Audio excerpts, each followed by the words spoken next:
Hey everyone, this is Manmohit here from M&M PTE and Nati YouTube channel, coming at you from Australia with the very first video in this YouTube channel, going to help you in your PTE and Nati journey by coming up with a lot of videos in the near future. So me and Mohit have planned to come up with a complete series for beginners of PTEs, especially for people who do not know anything about PTE or people who have given the exam few times by themselves but are still struggling to get their desired scores. So today is just the start of the series, so we'll go with all the topics in a lot detail and in-depth explanation.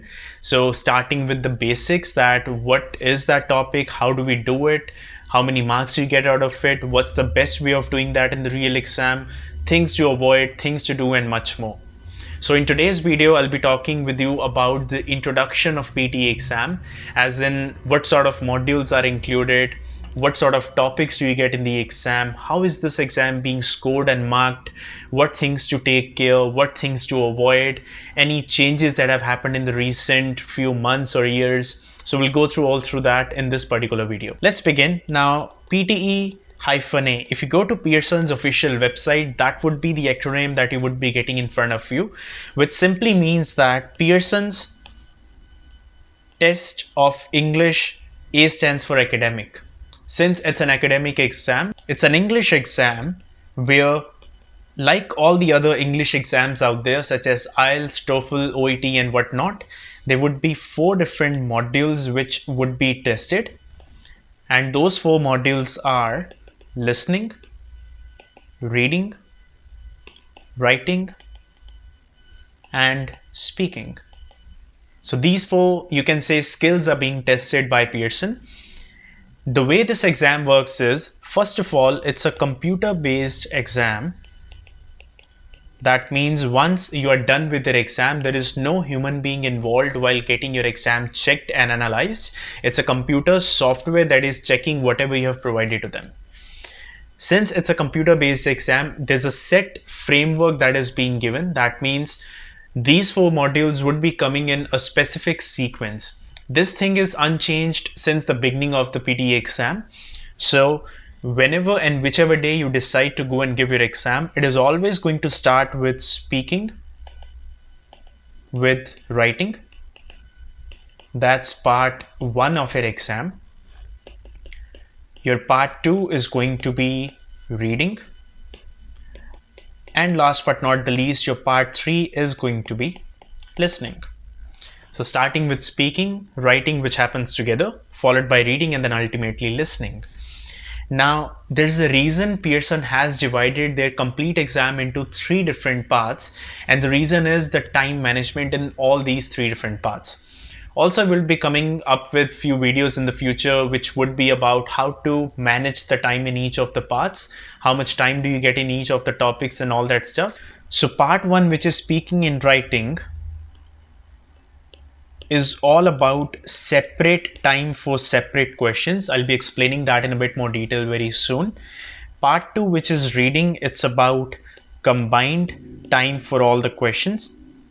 And part 3, which is listening, it's about separate plus combined both. So all these questions, they will have a mixture of the topics, which some would be having a separate time and some of them would be having a combined time. Now, what does separate time means? It means that whatever questions you would be getting in either speaking or writing modules, all these topics, all these questions, you would be given a separate amount of time. So time management is not really a big issue in speaking and writing, but this stuff will change once you move towards your reading section, because here you would be given a combined kind of time. Now, combined time, as the name says, it simply means that whatever X number of questions you would be given in the exam, there would be an overall amount of time that would be handed over to you. And then kind of computer is leaving the command in your hands that now it is your responsibility to manage the time by yourself. Whereas last but not the least, which is listening, you would be given a separate and combined time both, which means that the very first topic in listening section, which is summarize spoken text, followed by multiple choice, multiple answer, which goes all the way up to right from dictation. That's just the sequence of the topics.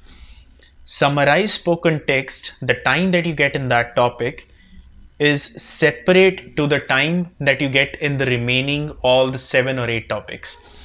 In the first topic, summarize spoken text, you would be given a separate time. That means separate time on every single question. But once you move towards multiple choice, multiple answers, until right from dictation, you would be handed over a combined time. That means, again, as the name says, an overall amount of time to solve all these topics, starting with multiple answer until right from dictation. Now, your PTE exam in total is going to be at a duration of 3 hours. Now, that's just a time which is given by Pearson. It doesn't really mean that it will take you about 3 hours to complete the exam. You can definitely finish a bit earlier. Some people have finished the exam in 2 hours 30 minutes. Some have completed it in 2 hours 15 minutes. Some people have even smashed this exam within 2 hours.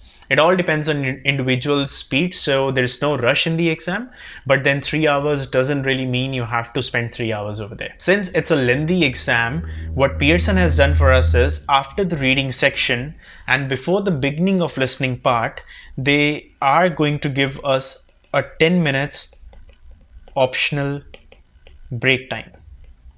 Right? As the name says, optional, that means it is all up to you if you want to take the break or if you want to just skip it off. But they would be handing you over 10 additional minutes before the start of listening section to kind of go to restroom or relax a bit, concentrate properly, have some water or something, up to you. But then since it's optional, you can definitely skip the break off.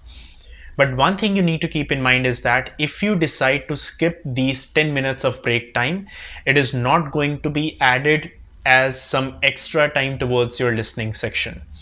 So if you do not take that 10-minute break, that 10 minutes are just gone. That means you can just finish off your exam 10 minutes earlier than other people. Now, here my suggestion would be, it all depends on you if you want to take the break or not.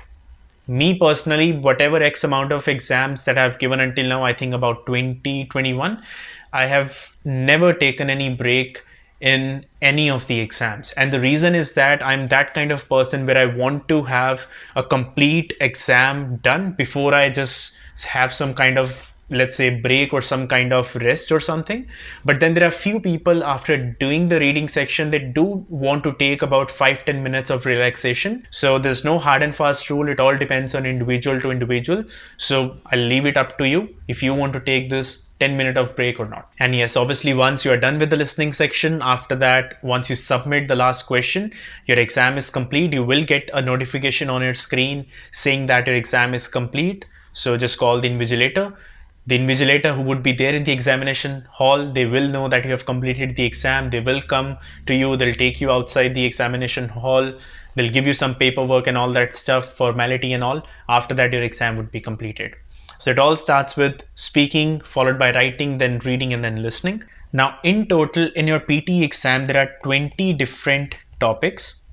And we would be going with all of them in a lot detail, learning about the basics and everything related to those topics in the upcoming videos. So basically we have speaking and writing, reading and listening. So here we have, let's say, read aloud, repeat sentence, describe image, retell lecture. So don't worry about these acronyms as of now, because once we start covering these topics in detail, you will get to know what these things are.